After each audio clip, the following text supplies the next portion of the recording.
A empresa, muito de forma breve, é uma empresa que fez uma experiência, de fato, que nos custou muito caro, que foi uma experiência de incursão no mercado norte-americano. Nós, em 2006, a Coteminas, que é a origem da Springs Global, é uma empresa que sempre foi extremamente competitiva, talvez a indústria têxtil brasileira mais competitiva, dominava o nosso segmento, como domina até hoje, e por isso mesmo cresceu nas exportações de forma muito rápida e muito célere em alguns anos, exportando principalmente para uma empresa americana, que também era líder de mercado à sua época, a Springs Industries, e o que acabou levando a uma fusão. No início era uma discussão de fusão de iguais, em 2004. Em 2005, quando de fato as negociações começaram a tomar corpo, de fato um contrato final, e em 2006, quando a empresa acabou sendo formada, fevereiro de 2006, a empresa se tornou controlada nossa, da Companhia de Tecidos Norte de Minas, que era a origem da Coteminas, e foi assim que nós demos início à Springs Global. Tinha um propósito aquela fusão, era montarmos uma empresa com um back-end muito competitivo, fabricação no Brasil, fábricas moderníssimas, de grande escala, são modernas até hoje, fábricas extremamente competitivas, que dominavam o nosso segmento de cama, mesa e banho, com um front-end muito competitivo, que era a Springs nos Estados Unidos. Infelizmente, a macroeconomia de 2005, outubro de 2005, quando o negócio foi assinado, a formação da empresa se deu em fevereiro de 2006, para hoje, vocês sabem que mudou de forma muito dramática. A começar pela perda de competitividade do mercado brasileiro, da fabricação no Brasil, afetou todo o setor industrial em geral, principalmente tendo em vista a valorização cambial que nós tivemos. Em segundo lugar, os Estados Unidos, logo em 2007, na verdade a crise financeira, ela eclodiu com a quebra do Lehman Brothers e do Bear Stearns, mas já em meados de 2007, os yields no mercado americano se inverteram completamente, todas as curvas, e alguns grandes varejistas, principalmente varejistas clientes nossos, entraram em dificuldades, como o caso da L&T. E ali, de fato, de 2007 em diante, o mercado americano começou a entrar em dificuldade.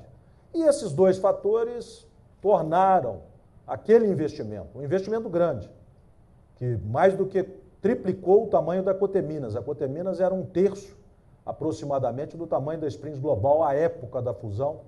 De fato, foi um período de grandes ajustes e que nos deixa hoje com muita experiência essa que tem sido usada, que nos propiciou, por exemplo, um passo importante, nos convenceu de tomarmos um passo importante, eu acho, para o futuro da empresa, que foi a aquisição de um varejo no Brasil, que era a M. Martin, em 2009, e que eu acho que estão sendo consertados passo a passo e certamente com uma performance ascendente, seja no que se refere à recuperação das margens, principalmente em função da operação brasileira estar hoje completamente ajustada com a eliminação das capacidades ociosas com as quais nós convivemos durante algum tempo, durante esse período de valorização cambial no Brasil e redução das exportações, seja porque nós estamos valorizando, eu diria, os principais ativos que nós temos hoje, além das plantas industriais, que é um conjunto de marcas que são marcas líderes no segmento de cama, mesa e banho,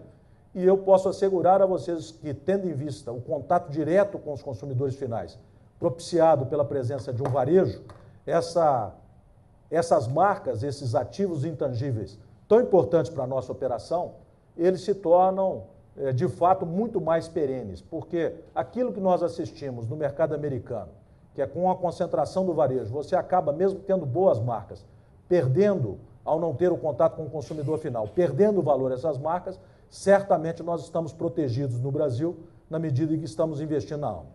Esses números aqui são percentuais relativos aos primeiros 6 meses de 2014. Eu acho que o importante destacar é que hoje, diferentemente de quando a Springs Global foi formada, que era exatamente o inverso, a operação na América do Sul é muito mais relevante do que a operação na América do Norte. E a tendência é que isso continue, ou seja, a América do Sul crescendo em relevância em relação à operação como um todo. Ou seja, os Estados Unidos vai ficar como uma boa lição, como um bom aprendizado, naturalmente com talvez ainda alguns ativos nos Estados Unidos, inclusive uma marca, que é uma marca importante nos Estados Unidos, que é a marca Spring Made, dentre outras, mas a principal foco nosso tem sido a valorização dos ativos na América do Sul, não só dos ativos industriais, que são líderes no Brasil, na Argentina, mas principalmente dos ativos ligados à marca.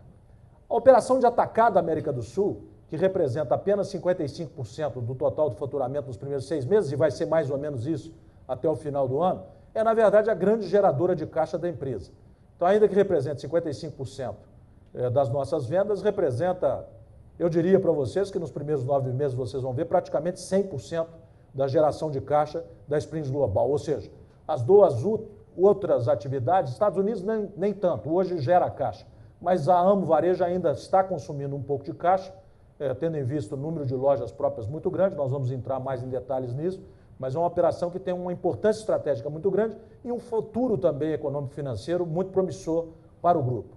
Então, Atacado da América do Sul, que era a origem, Coteminas, não é? Essa, de fato, é a nossa experiência, o nosso conhecimento. É uma operação extremamente rentável, uma operação muito forte, com fábricas extremamente modernas, de escala produtiva muito grande. Para vocês terem uma ideia, a segunda maior empresa do segmento no Brasil é um pouco menos do que 1/3 do tamanho da nossa operação no Atacado da América do Sul, e nós estamos muito bem posicionados também no mercado argentino. Não que hoje a Argentina passe por um bom momento macroeconômico, pelo contrário, na verdade, os nossos números este ano do Atacado da América do Sul só não serão melhores porque a Argentina não está num momento muito bom economicamente falando. Mas ter uma posição de liderança no mercado argentino é importante, inclusive com produção própria, numa fábrica muito moderna que temos lá. Varejo, como eu disse, é um varejo eminentemente de franquias. O objetivo principal nosso, ao termos comprado a M. Martin e termos expandido a M. Martin com uma segunda bandeira, a bandeira Artex, era termos um canal de contato direto com o consumidor, de maneira a não só preservarmos, como principalmente aumentarmos o valor das nossas marcas. Eu acho que a Amo nos dá condição para isso, mas é um varejo eminentemente de franquia, não é um varejo para ser de lojas próprias. E hoje, numa cadeia de 240 lojas, nós ainda temos cerca de metade dessas lojas como lojas próprias, o que faz com que, de fato, ele se torne menos economicamente eficiente do que quando migrarmos grande parte dessas lojas próprias para franquias. Vocês podem perguntar por que ainda não estamos fazendo? Estamos fazendo. No final do primeiro trimestre, anunciamos que seriam transferidas 25 lojas, numa primeira leva, próprias para lojas franqueadas. O momento macroeconômico brasileiro também impediu que a velocidade de transferência fosse maior. Além do mais, a burocracia é grande, você tem que renegociar um contrato com o shopping center, às vezes o shopping center cria alguma barreira, quer alguma multa, você também não tem por que pagar, às vezes, 10 aluguéis de multa ou 5 aluguéis de multa, então você, nesse processo negocial, você acaba perdendo um pouco de tempo, mas certamente é um processo inexorável que vai acontecer. A Amo Varejo é uma empresa que hoje tem 240 lojas, das quais cerca de 110 lojas próprias. A tendência é que tenhamos, no máximo, 10% da cadeia de lojas próprias, e é uma rede que tem um potencial de crescimento em número de lojas muito grande. Esse potencial não é constatado por nós, é constatado, por exemplo, pela BEM, que é uma empresa de consultoria com grande experiência, larga experiência no varejo brasileiro, e que constata um conjunto de lojas potenciais para a Amo, dentro da bandeira Moisés, que é a bandeira Premium, M. Martin, que é a bandeira classe A, e a bandeira Artex, que é a bandeira voltada para a classe B, de pelo menos 450 a 500 lojas como potencial futuro para a cadeia Amo. O que nós tomamos a decisão esse ano, tendo em vista, inclusive, as características macroeconômicas que se anunciavam para o ano, era dar uma segurada em abertura de novas lojas. Fizemos isso e estamos conseguindo galgar bons resultados na Amo esse ano, ainda que não traduziram ainda para o bottom line, mas pelo menos em same-store sale estamos alcançando mais de 12% no acumulado do ano para a Amo. É claro que M. Martin um pouco menos, Artex um pouco mais. A Artex é uma bandeira mais recente, portanto com lojas mais novas, mas de qualquer maneira estamos crescendo 12% num ano difícil, em que nenhum grande varejista brasileiro apresentou esse tipo de same-store sale. A América do Norte é, de novo, um pedaço que é resultado daquela fusão ocorrida em 2006, é um pedaço que ainda é relevante do ponto de vista de faturamento, mas eu diria que é mais relevante do ponto de vista de potencial valor que pode ser obtido caso alguma transação seja feita, já que não tem mais tanta importância estratégica para a Springs Global. De novo, a Springs Global hoje é uma empresa com foco eminentemente na América do Sul, principalmente Mercosul, e que, para vocês terem uma ideia, pode ter aí valores que são, às vezes, desconhecidos do mercado, mas que precisam ser ditos, principalmente pela empresa, e comunicados de maneira mais assertiva. Por exemplo, dentro da Springs Global, nós temos duas unidades de negócio. Uma unidade de negócio que é o Basic Bedding e uma unidade de negócio que é a Springs Canada Holdings, né? Na unidade de negócio Basic Bedding, é uma empresa que gera de EBITDA, só essa unidade de negócio, tem, de novo, alguns custos legados da operação como um todo que consolidados dão um EBITDA consolidado para a Springs Global US Inc., que é a América do Norte, muito menor do que esse que eu vou dizer. Mas a unidade Basic Bedding, ela gera um EBITDA de 20 milhões de dólares por ano. Recentemente, aliás, foi anunciado, tem 2 semanas, houve uma transação com a nossa principal concorrente no segmento de Basic Bedding nos Estados Unidos, chama-se Hollander. Se vocês fizerem um Google, vocês vão conseguir saber, não os dados exatos de valores, porque não foram divulgados, mas os dados de que a Hollander foi vendida. E a Hollander foi vendida, pelas informações que temos, foi comprada por um private equity chamado Sentinel, e foi vendida por cerca de 6,7 vezes EBITDA. Ou seja, se nós estimássemos que a Springs Global US, na unidade Basic Bedding, vale os mesmos 6 vezes EBITDA, 6,5 vezes EBITDA, nós estaríamos falando apenas nessa unidade de negócio um valor de aproximadamente 120, 130 milhões de dólares. Ou seja, 300 milhões de reais, R$1,50 por ação. Isto é um fator relativamente desconhecido do público e que a empresa precisa, de fato, comunicar de maneira mais assertiva para que vocês possam compreender por que o Pedro tem tanta convicção de que, de fato, a Springs Global, depois de todos os ajustes que foram feitos, mas que ainda restou uma estrutura de capital um pouco alavancada, principalmente para o padrão do que nós gostamos, ela é uma empresa que, de fato, tem muitas gemas como essa, meio que escondidas, desconhecidas do mercado de capitais, mas que, eventualmente, podem se transformar em valor de maneira muito rápida. Eu diria que essa é bastante clara, porque é uma transação recém-realizada por um private equity, nem é um investidor estratégico, é um private equity que pagou 6,7 vezes por uma operação que é um pouco maior do que a Springs Global Basic Bedding, mas não é tão maior assim. Parece que a Hollander gerava de caixa cerca de 27 milhões de dólares por ano, ou seja, não é tão maior do que a própria. A nossa é a segunda maior empresa de Basic Bedding nos Estados Unidos. Bem, a empresa é, de fato, líder inconteste no mercado brasileiro de cama, mesa e banho. Nós temos, como eu disse, uma participação 3 vezes maior do que a segunda maior, o que significa também que a nossa escala é muito maior do que a segunda maior. Temos as melhores marcas no mercado, marcas posicionadas desde o segmento premium, como é o caso da Moisés, até o segmento mais baixo do mercado, como é o caso de uma Palladio Royal, mas a principal marca de cama, mesa e banho do Ocidente é nossa, que é a marca Santista.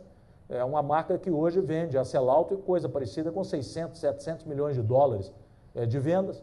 Uma empresa que tem uma presença não só no multimarcas, somos o maior fornecedor de cama, mesa e banho dos principais varejistas brasileiros, mas também uma presença importante com monomarcas através da Amo Varejo.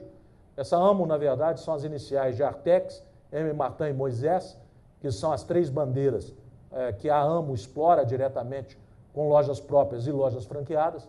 Uma empresa que tem fábricas, de fato, que são indiscutivelmente as melhores fábricas do mundo em cama, mesa e banho, e nós conhecemos, nós somos engenheiros por origem. Na verdade, a Coteminas é uma empresa muito mais de engenheiros do que uma empresa de pessoas ligadas a produto de consumo. Nos últimos anos e eu digo que a experiência americana foi muito útil nesse sentido, nós passamos a dar muito mais valor às nossas marcas, ao contato com o consumidor final e principalmente aos produtos finais, ao desenho dos produtos, e temos hoje muitas pessoas experientes nisso. Mas, de fato, sempre foi a nossa origem, o nosso DNA, a parte industrial, uma empresa que tem uma integração varejo-indústria. O Flávio Rocha, da Riachuelo, costuma dizer que a Riachuelo é uma das poucas empresas que vai da matéria-prima à 10ª prestação final do consumidor. Nós vamos mais integrados do que a Riachuelo. o que é uma desvantagem para nós, porque nós temos uma necessidade de capital de trabalho maior do que a da Riachuelo.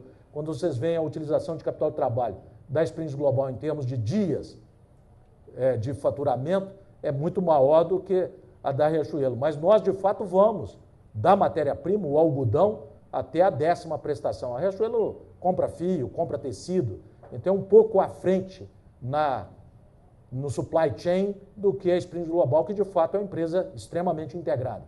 E temos uma presença nacional, de fato do varejo especializado no Brasil. Hoje já o maior varejo especializado em cama, mesa e banho, com sell-out de aproximadamente 500 milhões de reais este ano. Já somos a maior varejista especializada, não somos a maior varejista de cama, mesa e banho no Brasil. Empresas como a Pernambucanas vendem mais no seu departamento de cama, mesa e banho do que a AMA. Mas em varejo especializado somos hoje o maior, uma empresa que tem um relacionamento de longo prazo com os nossos canais multimarca. Na verdade, quase todos os varejistas multimarca do Brasil e da Argentina. Nós somos o maior fornecedor, talvez quase que, em alguns casos, quase que o único fornecedor em algumas categorias. E temos trabalhado, ainda que falte muito, e eu reconheço, e essa é uma falta principalmente minha como responsável maior pela empresa, para fortalecer o nosso relacionamento com o mercado de capitais, e eu acho que a Leblon tem feito um trabalho espetacular em nos mostrar o caminho e nos orientar nesta direção. A empresa tem crescido de maneira consistente, desde que redirecionamos os nossos esforços para a América do Sul, nós temos crescido. Este ano, nós estamos num range de EBITDA, que é o guidance, entre 200 e 230. Vocês vão ver que os resultados do terceiro trimestre reafirmam o atingimento desse range de EBITDA. Nós estamos muito seguros com relação a isso, ainda que o faturamento, e esse era a sinalização baseado no trimestral do segundo trimestre, ainda que do ponto de vista de faturamento, talvez hoje a gente tenha mais amarelos do que verdes. O ano não é um ano fácil, o varejo multimarcas está sofrendo, o próprio varejo monomarcas também, ainda que a gente esteja tendo um crescimento de 12% de same-store sale. É um sofrimento, não é tão fácil assim vender este ano, mas do ponto de vista de guidance de EBITDA, nós estamos muito tranquilos e vamos seguramente entregar este número até o final do ano. Eu não acho que tenha nenhuma catástrofe até o final do ano que possa comprometer esse resultado, né? Bem, a empresa, como eu disse, é 3 vezes maior do que o segundo maior varejista brasileiro de cama, mesa e banho, um mercado que soma a preços para o consumidor final cerca de 8 bilhões de reais. Uma empresa que tem unidades industriais na América do Sul, Brasil, Argentina, uma unidade muito moderna na Argentina, na cidade de Santiago del Estero, ainda que toda a nossa lógica da unidade argentina era uma lógica de complementar a produção brasileira. Então, a tese da unidade argentina é que nós não tínhamos escala suficiente para produzir toda uma linha e uma gama variada de produtos. Então, era produzir alguns produtos na Argentina, alguns produtos no Brasil e fazer um intercâmbio comercial entre os dois países. Infelizmente, as políticas macroeconômicas argentinas estão um pouco, eu diria, heterodoxas, né? E hoje está muito difícil de exportar para a Argentina e pior, mais difícil ainda de pagar o que você exportou para a Argentina, remetendo dólares da Argentina para o Brasil. Isso prejudicou um pouco a performance nossa na Argentina esse ano, mas nada que comprometa. Nós temos uma fábrica moderníssima e acreditamos que a Argentina não vai conseguir manter essas políticas macroeconômicas tão, vamos dizer, atrapalhadas por muito tempo. Então, isso vai acabar se consertando. E aí, o nosso posicionamento estratégico na Argentina é muito importante, porque temos uma fábrica lá e temos as melhores marcas argentinas, além das marcas brasileiras, que são muito conhecidas na Argentina, a marca Arco-Íris, a marca Fantasia, a marca Palette, são marcas líderes no mercado argentino, que são todas de propriedade da Springs Global. Temos ainda algumas fábricas nos Estados Unidos, principalmente no segmento Basic Bedding. Este segmento, como vocês podem imaginar, é de baixa densidade, então o custo logístico é muito alto. Por isso mesmo, obviamente, as fábricas lá, elas só competem com fábricas locais. Nós não competimos com importação nesse segmento e essas fábricas foram mantidas. Como eu disse, principais marcas do mercado, marcas, e somos a única empresa no segmento no Brasil, que de fato possuímos marcas líderes em todos os segmentos do mercado, marcas que são posicionadas com estratégias de distribuição diferentes estratégias de comunicação diferentes e, obviamente, estratégias de oferta de valor para o cliente diferentes, desde o segmento AA, que é a Casa de Moisés, até o segmento CD, que é Santista, né? E marcas que têm um reconhecimento no mercado muito alto. Qualquer pesquisa, seja pesquisa não motivada, em que o pesquisador não fornece nomes para o entrevistado, seja pesquisas motivadas em que a marca é apresentada, um conjunto de marcas é apresentado para os entrevistados, Santista, Artex e M. Martin despontam como uma das... Certamente, Santista e Artex são das primeiras marcas. Só tem uma outra marca brasileira que está neste patamar de Santista e Artex. Mas uma marca também que, tendo em vista os problemas pelos quais passa a empresa, dificilmente vai se manter no topo por muito tempo, até porque não consegue nem entregar hoje mercadoria para os varejistas. Então, a marca que fica muito distante do consumidor por muito tempo acaba desaparecendo da mente do consumidor. E a M. Martin é a quarta marca hoje brasileira em termos de reconhecimento de mercado. Então, são marcas extremamente conhecidas, que é o nosso, de fato, principal ativo. Porque esse ativo não é duplicável, esse ativo ele é único. E o que nós estamos fazendo para preservá-lo é justamente investirmos no contato direto com o consumidor. Temos outras marcas, como eu disse, na Argentina, Palete, Arco-Íris, Fantasia, são marcas locais extremamente conhecidas, são as principais marcas argentinas. E na América do Norte temos marcas como Spring Made, Wabasso e Tex Made. É que, infelizmente, na América do Norte, você fatura muito, mas com uma margem muito pequena. A concentração do varejo nos Estados Unidos retira completamente a margem, mesmo do detentor de marcas nesse nosso segmento. O que não acontece no Brasil. O varejo é muito mais fragmentado e, além do mais, nós estamos nos protegendo com uma posição própria através de contato com o fornecedor, através da AMO. Nós temos relacionamento com os principais multimarcas do mundo, no Brasil, na Argentina, nos Estados Unidos, no Canadá. Eu digo que a nossa experiência nos Estados Unidos e Canadá foi muito rica. Nós melhoramos muito o nosso relacionamento com multimarcas, porque incorporamos no Brasil tecnologias que a operação americana tinha de planejamento para o próprio multimarca. Eu diria que hoje nós somos gerentes de categoria em grande parte dos multimarcas brasileiros, que muitas vezes não tem condição de fazer um planejamento na nossa categoria tão preciso como nós temos, né? E são tecnologias que aprendemos nos Estados Unidos. E a empresa AMO, como eu disse, é a única empresa varejista de marcas monomarcas, varejo especializado, ou seja, lojas menores, não são varejos, lojas de departamento, em que cama, mesa e banho é um dos departamentos de uma loja maior, ou de varejo de grande superfície, como Carrefour, etc., que tem uma verdadeira presença nacional. Uma rede que tem crescido neste ano com o objetivo de estabilização e consolidação do que construímos até o passado, mas ainda com a presença de marcas, de lojas próprias muito grande, numa cadeia que deveria ser eminentemente franqueada, e principalmente uma empresa que tem um número de lojas abaixo de 3 anos de idade ainda relativamente alto. De novo, todos esses dados numéricos aqui são dados do segundo trimestre, e obviamente isso se modifica um pouco quando divulgarmos o terceiro trimestre. Bem, dito isto, e eu já disse, é uma empresa totalmente integrada. Nós vamos do algodão, que é a nossa matéria-prima básica, até a 10ª prestação, no caso das lojas próprias. É importante dizer uma coisa. Vocês, obviamente, sabem que a indústria têxtil brasileira é uma indústria que sofre muito os efeitos da abertura de mercado e das importações dos países asiáticos. Mas eu quero distinguir aqui entre a indústria têxtil brasileira baseada no algodão como matéria-prima básica e a indústria têxtil brasileira baseada na matéria-prima sintética, ou as fibras feitas pelo homem, os man-made fibers, que são todos os sintéticos e artificiais também.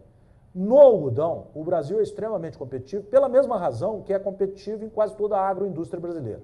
O algodão brasileiro é muito competitivo, tem alta produtividade, é a segunda maior produtividade do mundo, um dos menores custos de produção do mundo, é produzido em maior quantidade do que o consumo doméstico, ou seja, o Brasil é um país exportador de algodão, diferentemente do nosso principal concorrente, que é a China, que é um grande importador de algodão, e onde o preço local do algodão é cerca de 25% superior aos preços internacionais do algodão, né?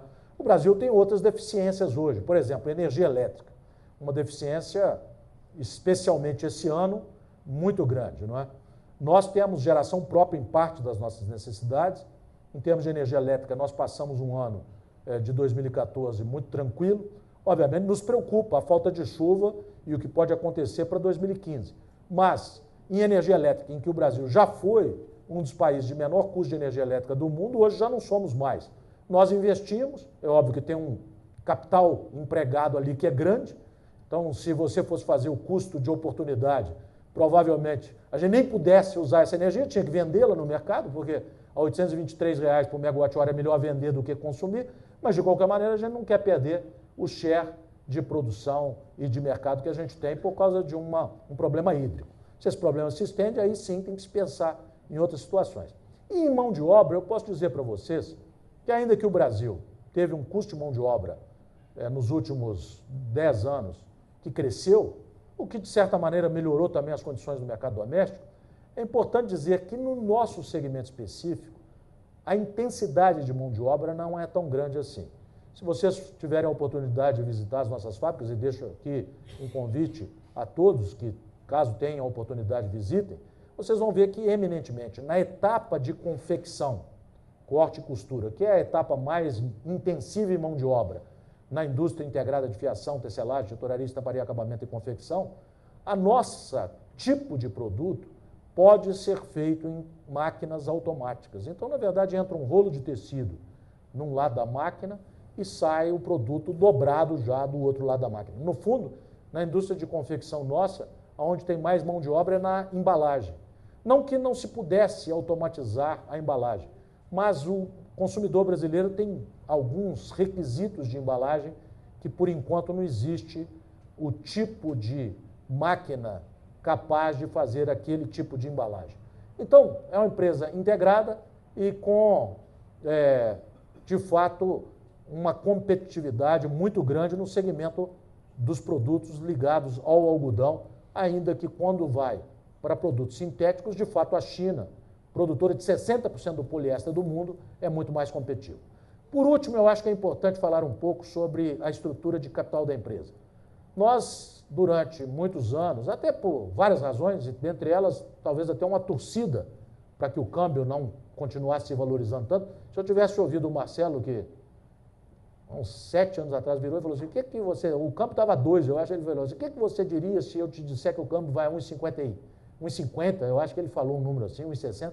Eu achei graça dele, eu falei assim, não é possível, isso é impossível, esse Marcelo está chutando. Se eu tivesse ouvido ele, talvez a gente tivesse tomado medidas mais cedo. Mas a verdade é que, quando o câmbio começou a se valorizar, nós tivemos que diminuir as nossas exportações. Elas começaram, a empresa chegou a exportar 600 milhões de dólares por ano para os Estados Unidos. As exportações começaram a ficar onerosas, e aí é um misto de torcida para que o câmbio voltasse, um pouco de responsabilidade social, demitir nunca é fácil, e principalmente uma pessoa que sempre abriu fábricas, construiu fábricas numa velocidade até muito grande, tem sempre uma resistência a fechar a fábrica. Nós demoramos, talvez, até mais do que devíamos, para reestruturarmos a parte industrial da empresa e acabarmos com as ociosidades no Brasil. E a indústria têxtil é uma indústria de ponto de nivelamento alto. A indústria têxtil é uma indústria que tem custos fixos elevados. Na medida em que você opera com certas ociosidades, o custo sobe.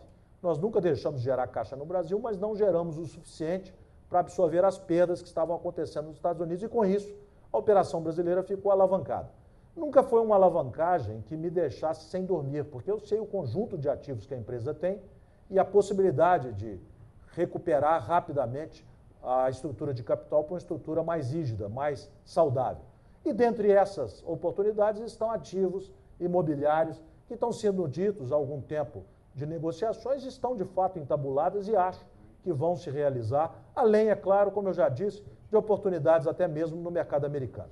Eu acho que com isso a gente encerra. Tem também conjunto de florestas, isso já foi anunciado, são florestas relativamente, em termos de tamanho, pequenas, mas que nos atendem mais do que a nossa necessidade de lenha na fábrica de Blumenau, em Santa Catarina. Quando adquirimos essa unidade em 2001, esse conjunto de florestas veio, e também são ativos imobiliários que estão disponíveis para venda.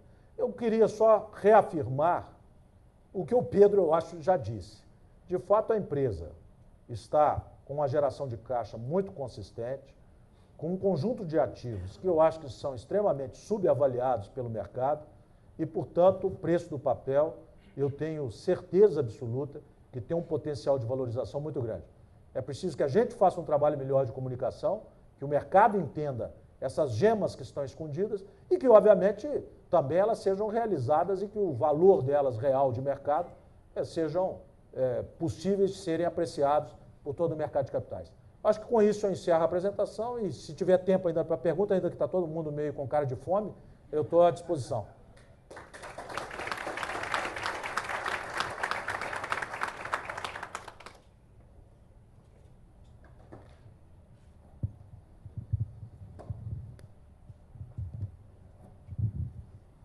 Josué, boa tarde.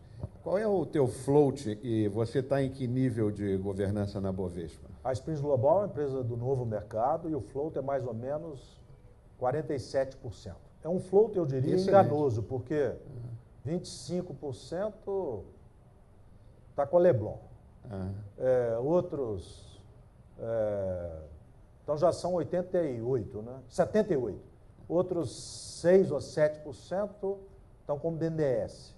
Então, no fundo, tem 2 ou 3 acionistas, além do controlador, tem 2 ou 3 acionistas que controlam mais de 85% desse float. E eu concordo com eles que o valor da ação hoje está tão baixo que eles também não têm por que vender. Na medida que não vendem, não tem liquidez. E a liquidez baixa leva também a um valor mais baixo. Tem que sair do impasse. Esse ciclo aí que se torna um pouco vicioso e negativo, ele precisa ser rompido. Eu acho que vai ser rompido na medida em que um ativo qualquer, de fato, mostre o valor que está escondido na empresa e as pessoas começam a acreditar, o preço da ação suba um pouco e eles, um desses acionistas, ou um conjunto desses acionistas, comecem a prover um pouco mais de liquidez para o mercado.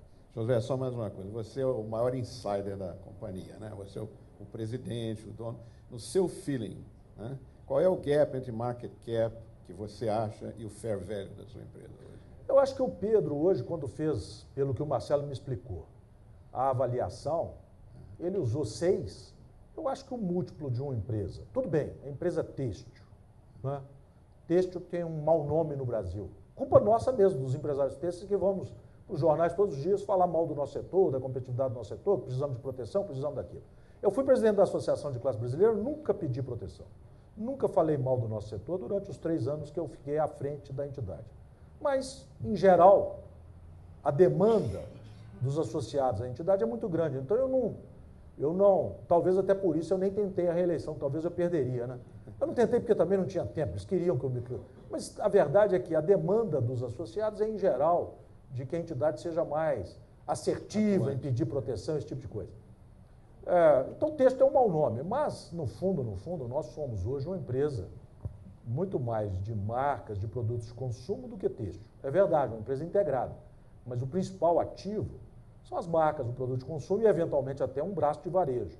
Eu acho que, na medida em que as pessoas conseguirem ver que houve essa transição de uma empresa de engenheiros como eu para uma empresa de pessoas de marketing, de produtos, como vários dos nossos principais executivos hoje, talvez o próprio múltiplo não seja mais 6. Eu não sei quanto está o múltiplo hoje em geral de varejo, caiu um pouco, mas vamos dizer que fosse, não vou falar nem do passado de 10, de 15, 18, 20, vai colocar 8, já muda muito o próprio número do Pedro. Então, eu acho que tem um gap expressivo. Tem uma preocupação quanto à estrutura de capital, mas eu digo que eu sou o primeiro a me preocupar com ela. E eu durmo à noite. E eu não costumo dormir fácil, não. Eu acordo de madrugada quando eu tenho problema, mas eu tenho dormido muito tranquilamente, porque eu tenho segurança da geração de caixa da empresa, da direção da empresa e também da estrutura de capital, que é absolutamente resolvível com a venda de ativos que são absolutamente, vamos dizer, laterais, não fazem parte da estratégia principal da empresa. Boa tarde. Vocês têm ou pensam em ter um programa de recompra de ações? É uma boa pergunta. Na verdade, a própria Leblon nos fala sobre isso. E deveríamos adotar. Mas como a estrutura de capital ainda é uma preocupação do mercado de capitais, a gente sempre fica na dúvida se a recompra é o melhor caminho. E sempre vem aquela questão de enxugar mais liquidez ainda de um papel que já não tem liquidez. Então você tem aí um dilema. É um bom investimento para a empresa, eu posso assegurar isso, mas tem esses dois aspectos que também têm que ser pesados, tanto a redução da liquidez, que já é muito pequena, quanto a própria estrutura de capital da empresa, que não é hoje a mais confortável, talvez seja um dos maiores pesos na valorização da empresa. Mas vai chegar um momento, se continuar nesse preço, que tem que estudar mesmo, por que não?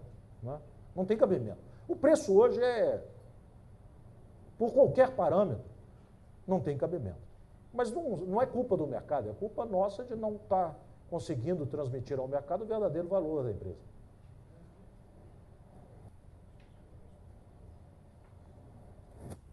Mais alguma pergunta?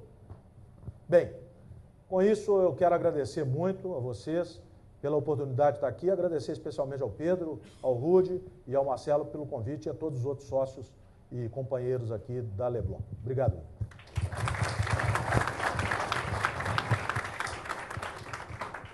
José, obrigado, ótima apresentação. Agradeço a todos também que ficaram aqui até essa hora. A gente encerra agora o nosso evento e espero tê-los conosco aqui no ano que vem, no nosso próximo evento. Obrigado.